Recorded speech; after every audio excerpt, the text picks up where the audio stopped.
Merci de me donner l'opportunité de m'exprimer donc au nom de la région, hein, puisque je travaille au sein de l'agence d'innovation régionale, donc Grand Innov Plus, où je suis responsable des activités de cybersécurité et responsable du centre d'assistance aux victimes de cyberattaques.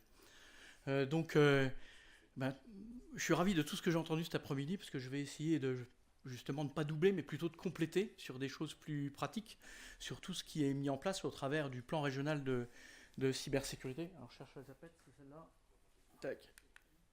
Voilà. Bon, ça c'est l'intitulé, mais je vais parler un petit peu de choses supplémentaires et je reviendrai sur un certain nombre de points qui ont été évoqués, très intéressants. Je suis désolé, je vais passer par là, mais c'est important. Première question, qui dans la salle connaît parfaitement toutes les données de son entreprise? Qui les a classées par priorité? Levez la main. D'accord. Qui connaît tout le périmètre de son système d'information, ses interconnexions, ses sites, ses prestataires, toutes ses applications? Ok.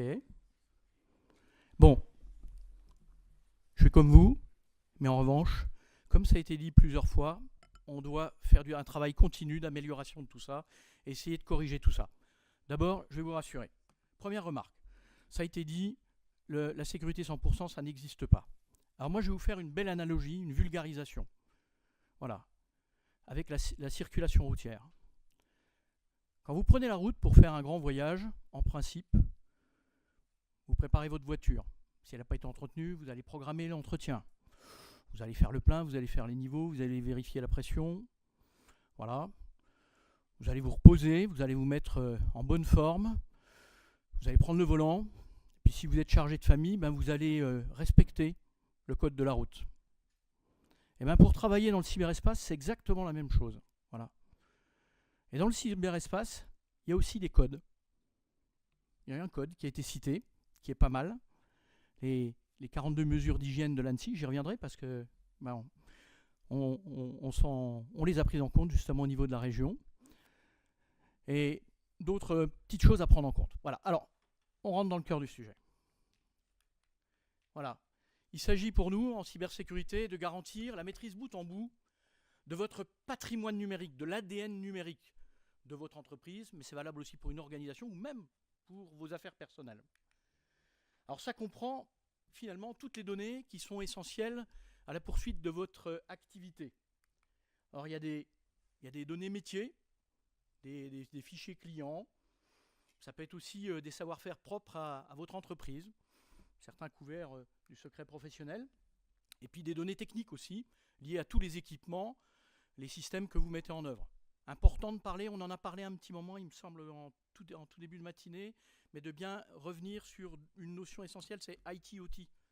Parce qu'on a deux choses dans une entreprise. Très souvent, quand on parle cyber, on pense tous tout de suite IT. Mais quand on a un système de production, on parle d'OT, Operational Technology. Qu'est-ce que ça veut dire?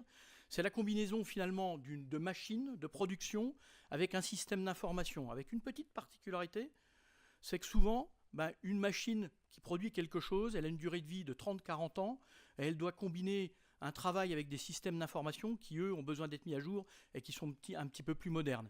Et parfois dans des environnements compliqués, si on est dans l'industrie chimique ou si on est, par exemple, pourquoi pas, même dans un hôpital, on peut avoir des outils qui travaillent dans des conditions un petit peu particulières. Voilà. Donc c'est important d'avoir ça à l'esprit. Et en face de ça, il y a toute une réglementation. Alors le code de la route de la cybersécurité, c'est l'ISO 27001. Et finalement, les 42 mesures de l'ANSSI, ils collent complètement avec l'ISO 27001. Voilà.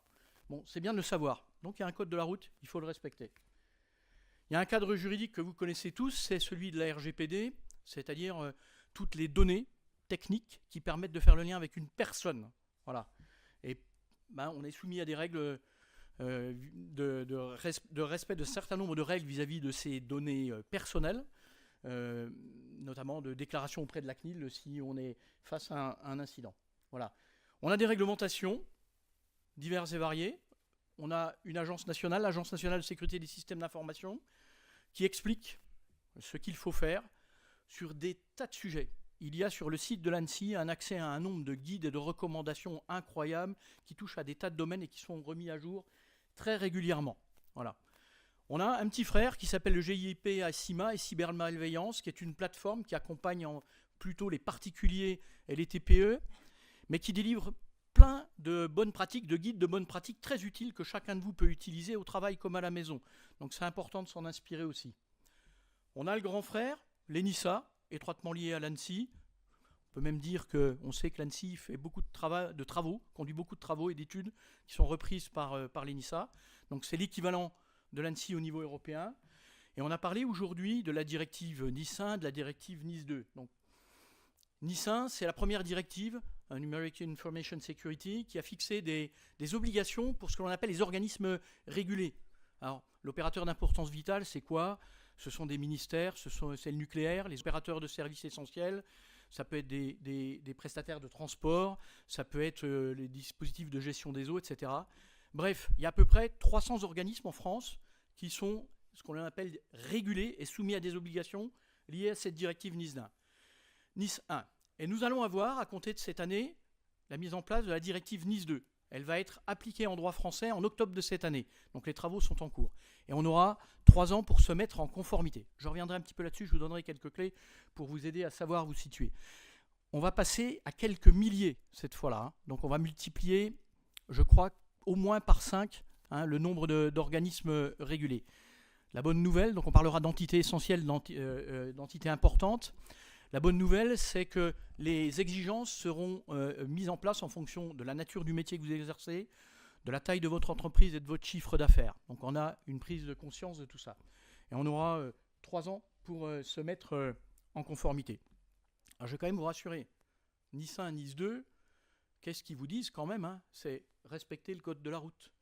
Donc on peut prendre ça du mauvais côté de la chose en se disant c'est une contrainte, c'est chiant. Mais moi je le prends plutôt du bon côté. C'est quand même plutôt pas mal de dire les gars, mettez-vous en conformité avec la réglementation, vous serez mieux sécurisés et c'est plutôt un bien. Donc pour moi c'est plutôt vertueux. Voilà.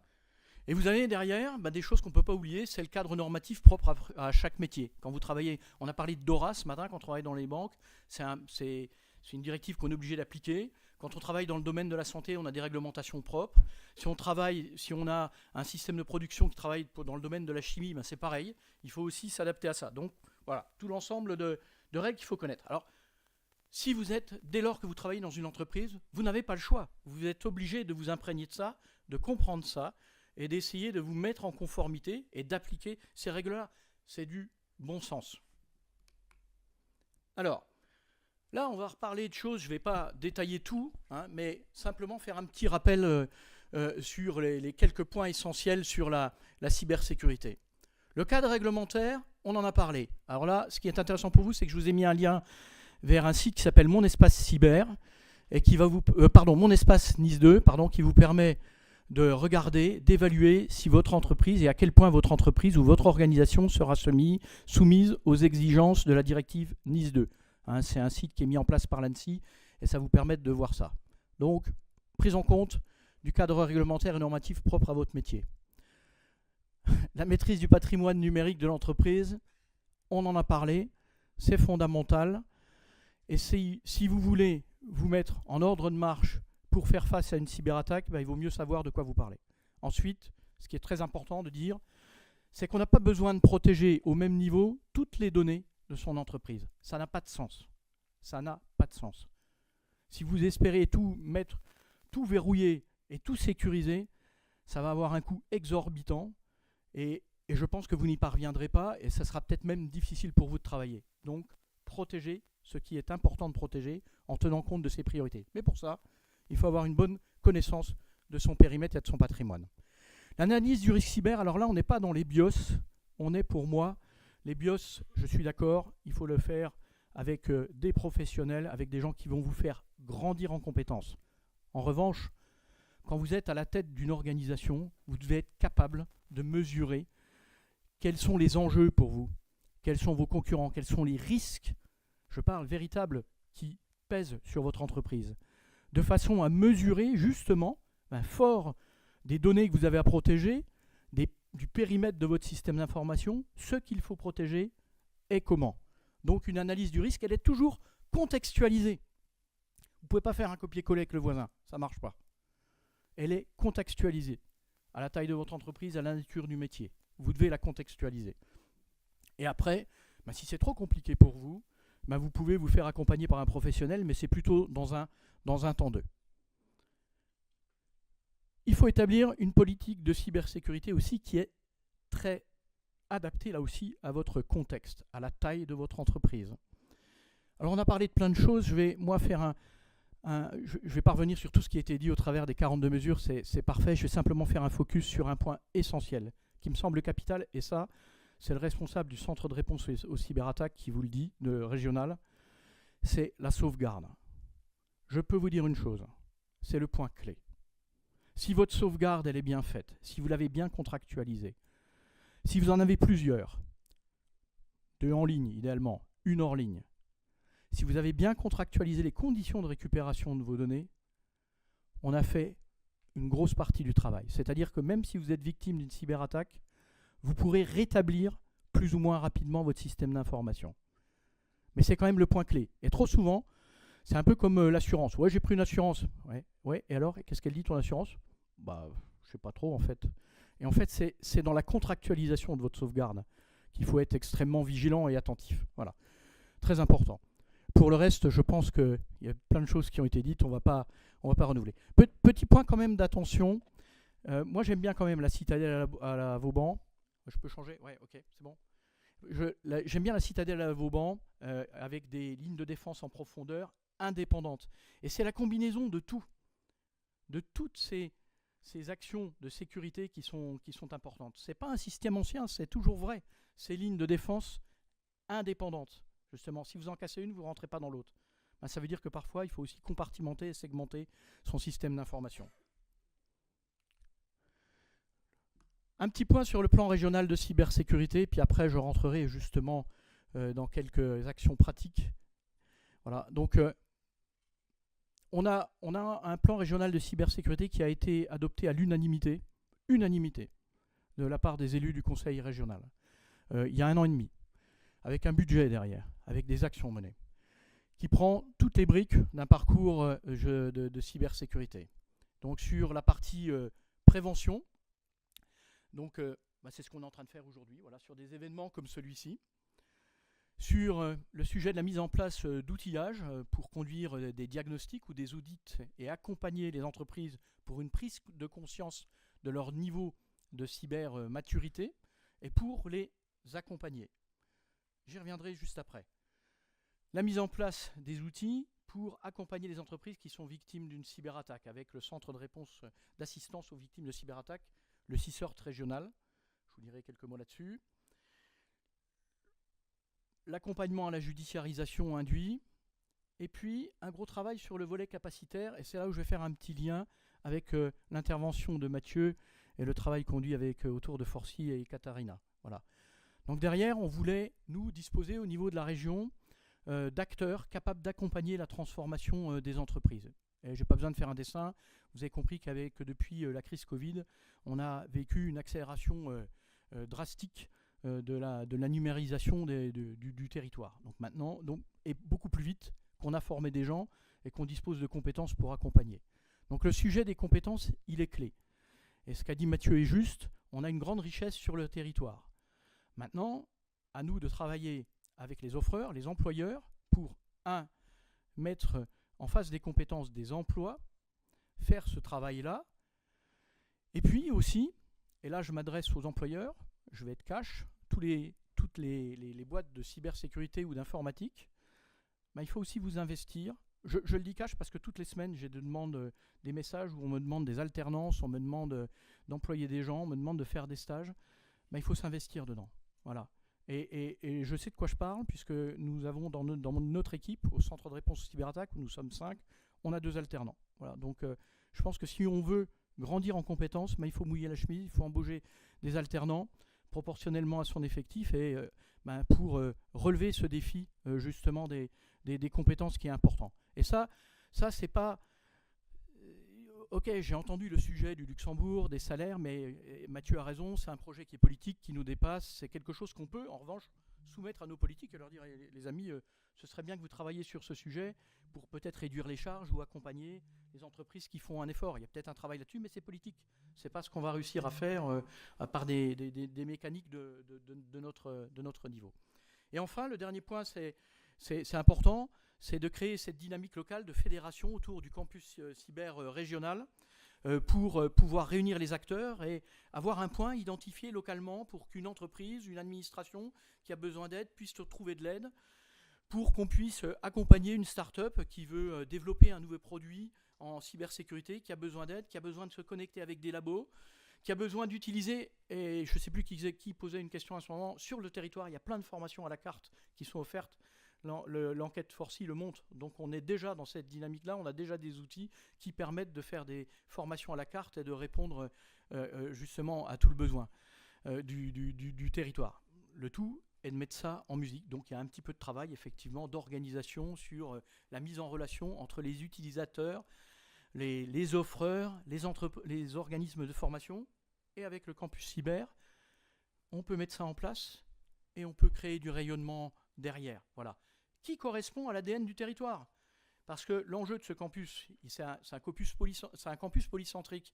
Il est piloté au niveau central par la région et on a des antennes sur le territoire. Parce qu'on voulait coller, l'idée, c'était de coller à l'ADN du territoire. Il ne faut pas chercher à inventer des choses dont on n'a pas besoin. Il faut construire quelque chose qui correspond aux besoins du territoire, localement, aux besoins des entreprises, aux besoins en développement, accompagner, mettre en relation, créer cette dynamique entre les employeurs et les organismes de formation.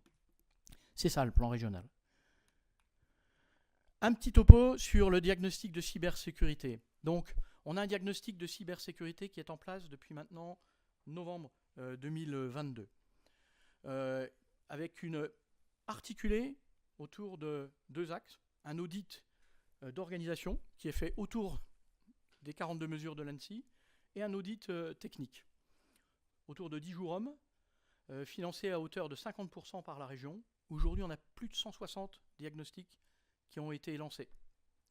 Et l'Assemblée régionale a déjà voté le montant identique pour relancer, c'est-à-dire mais plus élevé parce que le cible était, je crois, elle était à 300 ou quelque chose comme ça, il me semble, en termes de diagnostic de cet ordre-là, pour l'année suivante. Donc non seulement il y a déjà ce qui est engagé, plus de 160 diagnostics initiés, mais il y en a encore plus qui ont été financés.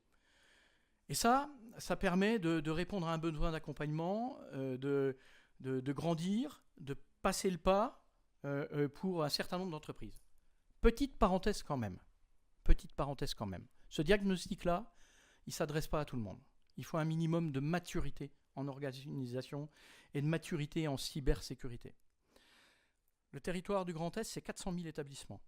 Sur les 400 000 établissements, 93% sont moins de 10 personnes. Dans une structure de 10 personnes, a-t-on une maturité en organisation ? Point d'interrogation. A-t-on même quelqu'un qui est à l'état de l'art en sécurité des systèmes d'information ? Je vous laisse répondre à la question. Moi, ce que je vois, c'est que c'est quand même assez faible. Alors, c'est pas forcément lié à la taille de l'entreprise, attention, parce qu'on a des entreprises qui s'appuient énormément sur les systèmes d'information, pour lesquels c'est vital, et qui ont un excellent niveau de maturité en cybersécurité et en informatique. Il n'y a pas de souci là-dessus. Et il y a aussi des tout petits établissements qui sont très matures en organisation. Mais ce n'est pas le cas pour tous. Voilà. Alors là-dedans, dans les 400 000, vous avez les collectivités aussi. Donc ça vous donne aussi une idée de... Vous pouvez imaginer aussi dans les collectivités aussi le niveau de maîtrise de l'état de l'art en termes de cybersécurité. Ce diagnostic. Donc on a travaillé aussi, on a un autre outil qui est en train de se mettre en place sous l'impulsion de l'ANSSI qui s'appelle Mon Aide Cyber. C'est un diagnostic simplifié, articulé autour de 30 questions, qui a été testé en région Nouvelle-Aquitaine. Et on est en train de former du personnel en région. On a eu notre première séance de formation pour une trentaine de personnes il y a à peu près 15 jours en région Grand Est. Et on va le déployer en région Grand Est. Donc ce diagnostic va permettre de dégager les 6 premières recommandations à faire en termes de cybersécurité. Donc il s'appuie sur un dispositif d'aidants. Les aidants, ce sont les représentants consulaires, les CCI, les agences de DVECO, la gendarmerie, la police, l'ANSSI. Ça peut être vous, si vous voulez. Voilà, vous pouvez. Il y a un site qui s'appelle Mon Aide Cyber sur lequel vous pouvez vous inscrire, suivre une formation et être référencé pour participer à cette démarche. Voilà. Et donc ça va permettre de répondre, à mon avis, aux besoins des plus petites structures, celles qui ne sont pas capables d'absorber les résultats du grand diagnostic que l'on fait, qui lui est quand même assez riche. Alors à savoir qu'on a 24 sociétés prestataires qui ont été référencées. Il y en a dans la salle qui peuvent lever la main d'ailleurs. Voilà. Il n'écoute pas Clément, mais Clément en fait partie aussi. Voilà. Donc 24 sociétés qui ont référencé. C'est le lien vers le site et vous pouvez voir quel est le cahier des charges de ce diagnostic, quelles sont les sociétés qui sont référencées. Je crois que le référencement va être ouvert, je le souhaite. Alors attention, hein. Moi je ne suis pas organique de la région, je suis le sachant entre guillemets cyber. Je ne décide pas ça, mais je le souhaite. Je souhaite qu'on accroisse le nombre de prestataires pour pouvoir accompagner davantage de structures. Il y a plus de demandes que de prestataires. Voilà. On a référencé on a un dispositif qui s'appelle Grand Est Transformation Numérique. C'est le site qui est en haut. Vous pouvez aller regarder sur Internet. Et on est en train de référencer depuis 1 an et demi tous les prestataires, pas seulement en cybersécurité, mais moi c'est la cybersécurité qui m'intéresse. C'est valable aussi pour le monde industriel, pour le monde numérique en général. Et on les qualifie par rapport... Alors il y a tout un... C'est-à-dire que... Je réexplique le process. C'est un process qui est articulé, qui est mis en place et qui réunit la région, la préfecture de région et l'agence. Nous avons un questionnaire qui est adressé à toutes les entreprises qui ont des compétences, qui souhaitent être référencées, un questionnaire déclaratif. Et selon les références qu'ils nous transmettent, selon les certifications qu'ils apportent, eh bien, on valide ou alors on revient vers eux pour poser des questions supplémentaires, les compétences dans lesquelles ils peuvent être référencés. Et on a aujourd'hui, à date, 35 offreurs de cybersécurité référencés sur le territoire. C'est les premiers qui apparaissent dans l'ordre. Voilà, vous pouvez tester, vous verrez qu'on a à peu près une centaine d'offreurs sur le territoire identifiés qui travaillent dans le domaine de la cybersécurité, en référencé véritablement pour nous valider comme, c'est-à-dire nous portons garant, de dire voilà, ce qui est répertorié, ce qui est identifié, c'est quelque chose que nous pour lequel on peut se porter garant, et vous pouvez solliciter ces entités-là. Et c'est un processus continu de référencement, on continue d'avancer et on aura à terme évidemment encore plus d'offreurs, et on souhaite en avoir plus parce que pour répondre aux besoins en transformation dans l'ensemble des entités du territoire. Voilà. Je viens sur le centre d'assistance de proximité. Alors d'abord, je suis accompagné dans la salle d'une bonne partie de mon équipe qui peut se lever, donc le directeur des opérations, le responsable des opérations Jean-Luc tout au fond, puis deux de mes opérateurs. Voilà, on a une équipe de 5. C'est un projet qui a été mis en place par le président de la République il y a 2 ans, lancé par le président de la République il y a 2 ans dans le cadre du plan de cybersécurité, qui proposait aux régions qui le souhaitaient de construire un centre d'assistance aux victimes de cyberattaques. Quasiment toutes les régions ont répondu favorablement, toutes sauf la région Rhône-Alpes. C'est un choix politique, c'est comme ça. Donc aujourd'hui, il y a 12 CSIRT régionaux qui sont ouverts. Le nôtre s'appelle Grand Est Cybersécurité. Alors on a un grand frère, un mentor, qui est l'ANSSI, l'Agence nationale de sécurité des systèmes d'information, et le CERT-FR, Computer Emergency Response Team, donc qui est le centre spécialisé de réponse aux cyberattaques de l'ANSSI. Voilà. Qui nous a incubés et avec lequel on est en relation permanente, puisqu'on se parle, sans vous cacher. Ce matin, on avait une réunion de synchro opérationnel avec le CERT-FR de l'ANSSI en fin de matinée. Voilà, on s'est isolé pour faire cette réunion. Et on a une autre réunion avec un comité technique et l'ensemble des CSIRT régionaux pour tous ensemble améliorer nos procédures. Voilà, donc que fait ce centre ? Ce centre, il délivre un service gratuit d'assistance aux victimes de cyberattaques du lundi au vendredi, pendant les heures ouvrées. On a un dispositif qui prend le relais d'urgence la nuit et le week-end. Voilà. Donc on prend les appels des victimes d'un incident ou d'une cyberattaque. Il y a des opérateurs derrière, des humains, voilà, qui discutent, qui dialoguent avec la victime, qui prennent en compte la chaîne de valeur de l'entreprise, qui comprennent l'incident, qui apportent des premières recommandations en s'appuyant sur les différentes guides qui nous ont été communiqués, qui par l'ANSSI, qui par cybermalveillance. Très souvent, ça suffit à stopper une cyberattaque. Si la cyberattaque est grave, cette fois-là, on fait appel, si le bénéficiaire le souhaite, à un prestataire qualifié. On en a 18. Il y en a aussi dans la salle, à peu près les mêmes que ceux qui ont levé le bras tout à l'heure. Voilà. Le bénéficiaire choisit le prestataire, on l'accompagne dans son choix, parce que parfois c'est compliqué pour lui, mais nous, alors, il faut que vous compreniez qu'on a un rôle de tiers de confiance. C'est-à-dire nous, on n'est pas là pour faire du business. Donc quand on répond à une demande, et quand on nous demande si on peut être aidé, on s'efforce de donner au moins 3 noms, voilà, et on laisse le bénéficiaire faire le choix final. C'est important de préciser ce point-là. Donc le bénéficiaire qui choisit donc le prestataire qui l'intéresse, et à ce moment-là, un contrat de primo-intervention va être établi. Là, ça ne sera pas gratuit pour stopper la cyberattaque. Je fais bien la distinguo entre ce contrat de primo-intervention et le contrat qui pourrait venir dans un second temps de restauration d'un système d'information, parce que ce n'est pas la même chose. Voilà. Il y a d'abord un premier contrat, on stoppe la cyberattaque, on arrête les dégâts. Voilà. Maintenant, quelle est l'étendue des dégâts? Que faut-il faire pour restaurer le système? Ça, c'est une autre histoire. Ça peut être très simple, ça peut être très compliqué, ça peut être très long, ça peut se compter en heures si c'est simple, peut-être un peu plus qu'une heure, et ça peut aller jusqu'en mois, malheureusement, voilà, pour des cas plus compliqués. Donc vous comprendrez que là, c'est pas tout à fait la même chose. Voilà. On suit donc le traitement de cet incident jusqu'à sa clôture. On accompagne, c'est très important, on a une convention qui a été signée avec la gendarmerie et la police, le processus de judiciarisation pour le dépôt de plainte, pour les déclarations à la CNIL. On accompagne les bénéficiaires, on les aide à remplir le formulaire, on les guide dans tout ce qu'il y a à retenir. On prend rendez-vous avec les experts de la police et de la gendarmerie, voilà, pour simplifier les choses et s'assurer que les choses soient bien faites. C'est important de déposer plainte, c'est très important de déposer plainte.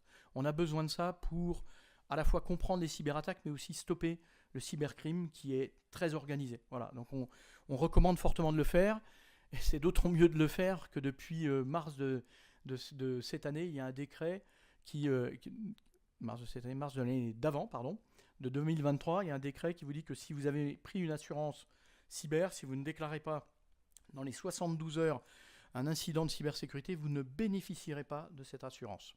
Donc voilà, des tas de raisons utiles pour le faire. Vous avez le numéro de téléphone d'appel gratuit, vous avez le lien vers notre site internet. Voilà, les horaires de notre dispositif. J'ai oublié de préciser un point très important. Mon équipe me l'aurait rappelé. On a adopté, en complément de notre action, pour justement améliorer notre capacité à apprécier le niveau d'une cyberattaque, un outil de scan de surface qui nous permet de déceler en curatif si véritablement l'incident est grave ou pas. Donc ça, c'est une aide supplémentaire. Voilà. C'est un outil recommandé par l'ANSSI, voilà, qui est français, qu'on aime bien et qui nous permet de bien accompagner les victimes. On a des outils, toute notre action est encadrée par des textes juridiques que vous pouvez trouver, qui ont été vérifiés par un avocat. Vous pouvez trouver sur notre site internet. Il vous explique le cahier des charges, comment on fonctionne. Il est important pour nous de garantir la confidentialité des actions que nous menons. Donc nous avons des outils sécurisés pour faire tout ça. Donc on utilise des solutions d'ailleurs que vous pouvez adopter pour vous, du type Blue Files ou Z, voilà, pour faire des transferts sécurisés et chiffrés. Tout à l'heure, on parlait de coffre-fort électronique. On utilise un outil aussi qui est conseillé par l'ANSSI qui s'appelle KeePass, K-E-E-P-A-2-S. Voilà, un coffre-fort électronique qui est pas mal.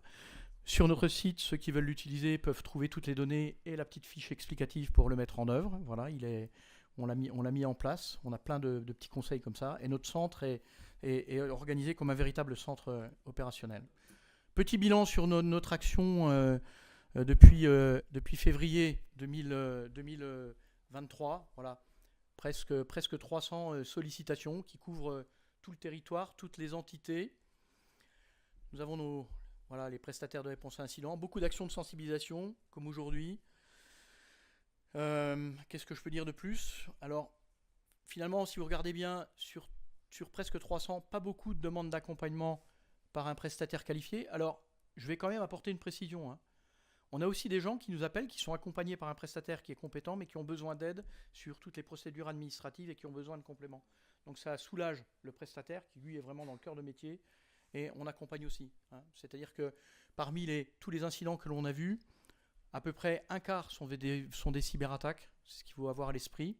Donc seulement 9 ont amené à une mise en relation par nos soins. Voilà. Mais il y a des prestataires qui interviennent. 25 dépôts de plainte, on aimerait augmenter cela.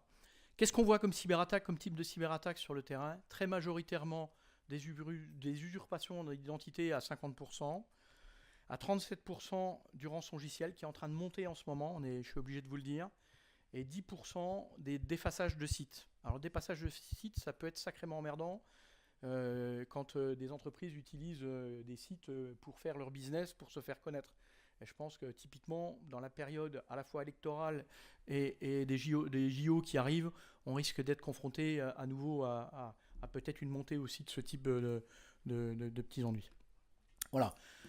Des recommandations à retenir, mais voilà, ça va répondre aussi à une autre question sur le coup qu'il fallait investir dans la cybersécurité. Voilà, le directeur général de l'ANSSI, l'ancien Guillaume Poupard, disait qu'il faut consacrer 10% du budget DSI à sa cybersécurité.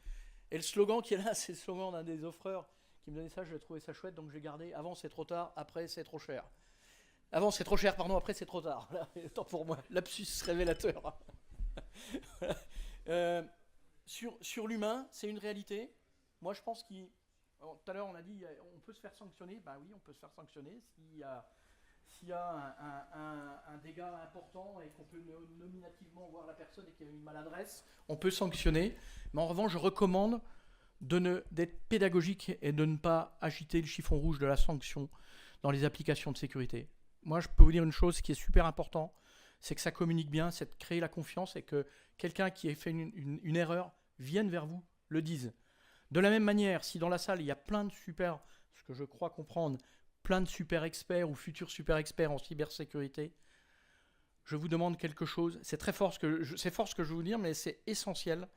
Quand vous vous accompagnez, quand vous voyez qu'il y a une cyberattaque, quand vous voyez que votre système d'information est touché, informez très vite votre dirigeant. Trop souvent, on a des dirigeants qui ne sont pas informés, qui sont victimes d'une cyberattaque. Or, ce sont eux qui sont responsables administrativement, juridiquement des dégâts causés. Ensuite, il faut communiquer. Communiquer quand on a une cyberattaque. Communiquer en interne. On parlait de l'exemple de Klestra-Hausermann. Klestra-Hausermann, l'entreprise n'a pas communiqué. Ni en interne, ni en externe. Sauf que ce sont les employés qui, devant une crise sociale, ont communiqué. Et l'entreprise a perdu tout le contrôle, dans tous les sens du terme, et ça a plutôt desservi que servi le règlement de la crise. Donc voilà. Donc il faut éviter ça. Il faut se préparer. C'est un peu...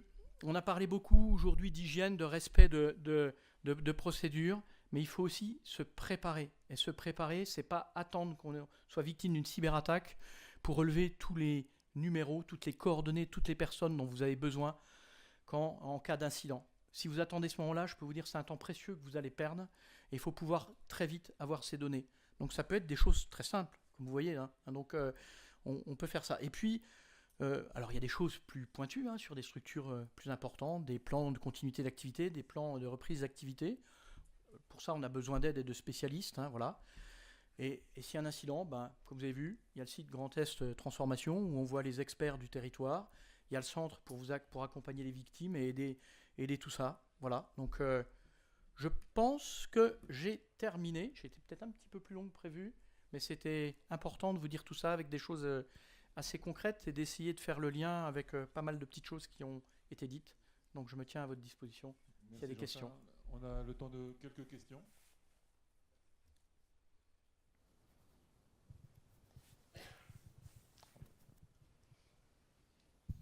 Oui, bonjour. Concernant la réponse à incident, est-ce que, et notamment dans le cadre d'un accompagnement, est-ce qu'on souscrit à un contrat avec un prestataire en prévention, a priori, ou alors est-ce qu'on se contente de relever le numéro de téléphone et puis le jour où il y aura besoin, vous pourrez nous indiquer les bons prestataires? Très franchement, comme je vous dis, il n'y a pas de cas, aucun cas n'est identique, hein. Je dirais, je vous retournerai la question. C'est comment vous sentez-vous aujourd'hui en termes de cybersécurité pour votre entreprise? Est-ce que vous pensez que vous êtes solide en termes de cybersécurité concernant l'organisation à laquelle vous appartenez? Si c'est le cas, parfait. Si ce n'est pas le cas, moi je vous recommande de faire appel à un prestataire, d'aller sur le site. Notre centre, il travaille en curatif. Il est là pour travailler en curatif, si vous voulez. Oui, là, Vous êtes victime d'une cyberattaque et on va vous accompagner. Mais ici, ces séances-là, elles sont aussi pour faire du préventif et préparer. Donc je pense qu'il faut plutôt que vous structuriez. Oui, bien sûr, on travaille sur le préventif, c'est évident. Là, je parlais vraiment du curatif. C'est-à-dire, le jour, quel que soit son niveau de sécurité, le jour où on est attaqué, on a probablement besoin d'un accompagnateur, d'une société accompagnatrice. Alors, pour le dépôt de plainte, pour ces choses-là, nous sommes parfaitement adaptés.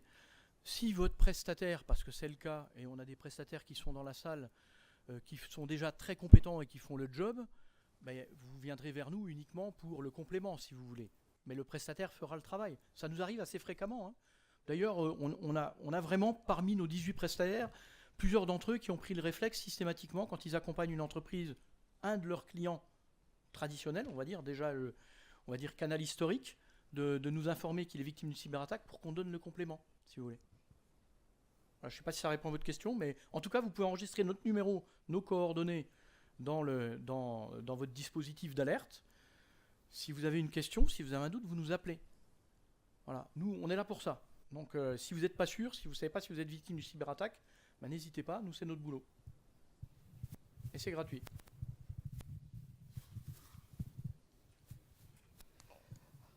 Pour les prestataires qualifiés dont vous avez parlé, quelles sont les conditions pour être prestataire qualifié? Est-ce qu'on peut être indépendant? Est-ce qu'il faut mettre une structure déjà assez grosse de 5, 10, 15, 20 personnes, je ne sais pas? Quelles sont les conditions pour être prestataire qualifié? Très franchement, c'est votre compétence, hein. Donc aujourd'hui, dans nos prestataires, on a des consultants indépendants. On en a au moins 2 de mémoire. Hein, et on a des structures un peu plus grosses. On a toutes les tailles. On a les grosses structures nationales. Là, je ne l'ai pas, j'aurais pu la faire. Mais si vous regardez sur le site, hein, vous verrez, il y a les logos des structures et il y a des particuliers dedans. Voilà. Donc on n'a pas de souci avec ça. Ils sont compétents. En revanche, nous, on s'assure qu'ils sont compétents. Et je peux vous dire qu'on a des consultants indépendants qui sont compétents. Voilà. Donc ça va du consultant, du prestataire individuel à la grosse structure nationale, Orange Cyberdéfense, Capgemini, voilà. Merci.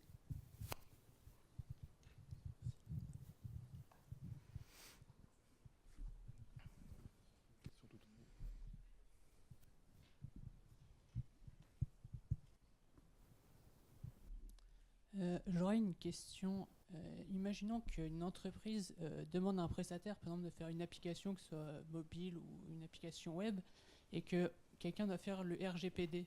Du coup, il va sur l'ENSI, mais du coup, ça va être plutôt le prestataire qui va faire le RGPD, ou c'est l'entreprise, du coup, qui a commandité le projet qui va faire le RGPD, et du coup, qui devra se renseigner. Alors, si je comprends bien, votre sujet, là, c'est une assistance dans le cadre du respect de la RGPD, c'est ça? Non, ça peut être par exemple juste une entreprise qui a besoin d'un site web qui en contacte une autre, ou juste pour un projet informatique, et qu'il y a le RGPD qui va être pris en compte, laquelle des entreprises devra faire le RGPD, et où est-ce qu'il devra trouver les informations qui lui indiquent que c'est à lui de le faire. Alors là, d'abord, en tout premier lieu, le responsable de RGPD, c'est l'entreprise. Hein. D'accord? Qu'on soit bien d'accord. Après, vous pouvez faire appel, ça a été notre cas, quand on a construit, nous, toute notre mécanique documentaire pour le centre, on a fait appel à un avocat spécialisé en droit numérique pour se faire accompagner sur tous ces sujets-là. Et on l'a fait à nouveau quand on a mis en œuvre notre outil de scan CyberWatch. On a fait exactement la même chose. On a fait appel à un avocat spécialisé. Ensuite, sur le territoire, on a quelques entreprises qui sont spécialisées dans le domaine du RGPD. Voilà. Bon, il y en a un, je peux le citer parce qu'il est venu ici, c'est une Kivari. Voilà, donc vous pouvez. Mais Jean-Luc, il y en a une autre de tête là. Ok, voilà. Bon.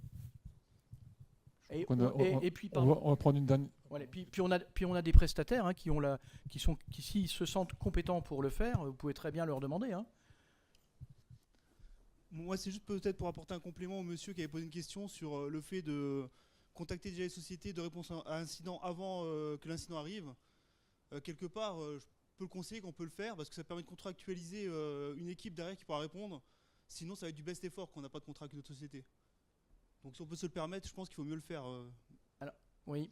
Alors, il y a un petit point que je n'ai pas donné, c'est qu'il y a parfois des assurances cyber aussi qui intègrent ce dispositif automatiquement. Effectivement. Donc, il faut aussi regarder dans ce qu'on a contractualisé.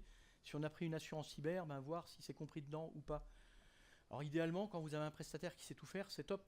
Voilà. Hein, après, et on l'a vu pour des... Vous voyez, typiquement, quand des entreprises font des diagnostics, ils évitent de prendre leur propre prestataire pour faire le diagnostic, ce qui est plutôt vertueux. Voilà. Donc je crois que c'est assez compris comme ça de la part des experts. On est assez d'accord, merci. Il y a une dernière, c'est ça? Non, c'est bon? Ok. Parfait. Merci beaucoup.